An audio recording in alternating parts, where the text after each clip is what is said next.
matai kita orang Sabah dan akan. Teman-teman rakyat Sabah, tolong dengar dan sampaikan. Kalau kamu tidak mau sampaikan kerugian ini kepada generasi akan datang, rakyat Sabahan, ayo kita berjuang bersama. Kita pastikan bumi Sabah ini bumi milik semua rakyat yang menjadi warga negara Sabah. YB Tuan Syarifuddin Hatta, Wakil Rakyat Adun Marotai, bertanya di dalam Dewan Undangan Negeri pertanyaan-pertanyaan ini dan telah dijawab oleh Yang Amat Berhormat Datuk Seri Panglima Haji Nur, Ketua Menteri Sabah. Apa pertanyaan ini? Pertanyaan dan jawapan ini yang telah diberikan oleh Haji G dalam soalan bertulis, jawapan bertulis. Baik. Yang pertama, kerajaan GRS telah menganugerahkan beberapa perkara berkaitan dengan kawasan hutan lah.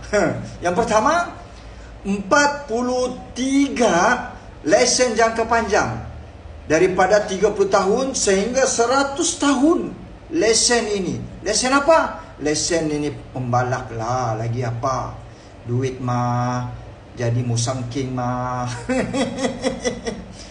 Yang kedua, faktanya 33 Sustainable Forest Management License Agreement SFMLA telah diberikan.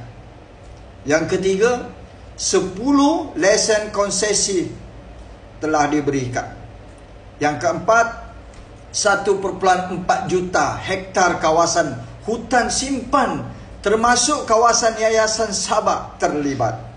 Ini kawasan hutan simpan tahu pun dibuat untuk membalak matai.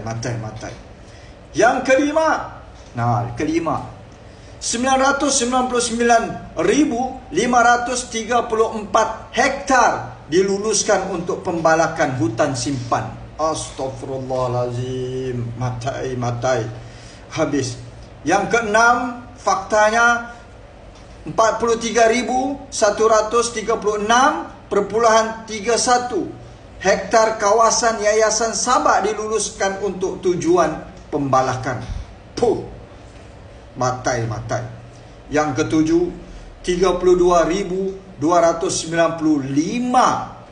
lesen pembalakan di tanah milik kerajaan negeri diberikan dalam tempoh jangka pendek, iaitu 2023 sampai 2024. Jangka pendek ini saja makan 32.295 lesen pembalakan di kawasan milik tanah milik kerajaan negeri.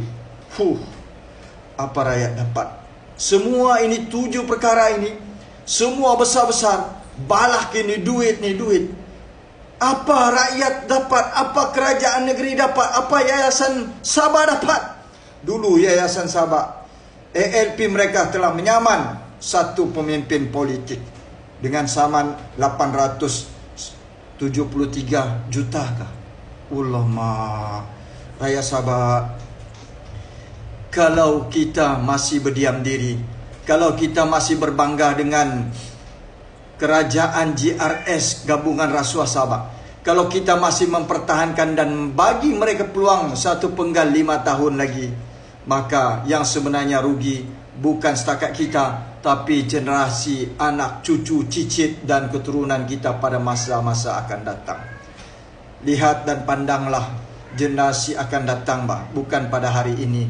Ayo rakyat Sabah, bangun dan bangkit, ubah Jangan bagi kepada mereka yang tidak ada amanah, tidak ada tanggungjawab dan tidak mementingkan rakyat.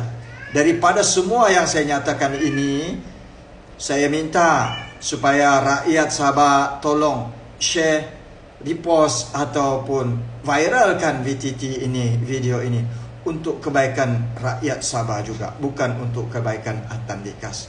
Kita orang Sabah berjuang untuk negeri kita, supaya negeri, kekayaan, ekonomi dan segalanya diagikan sama rata kepada 2,63 juta rakyat warga negara Sabah. Mohon untuk menyokong, mudah-mudahan pada masa akan datang, selepas pilihan raya negeri ini, kita mendapat satu kerajaan baru dan juga Ketua Menteri Sabah yang baru, bukannya Haji G dan bukannya GRS.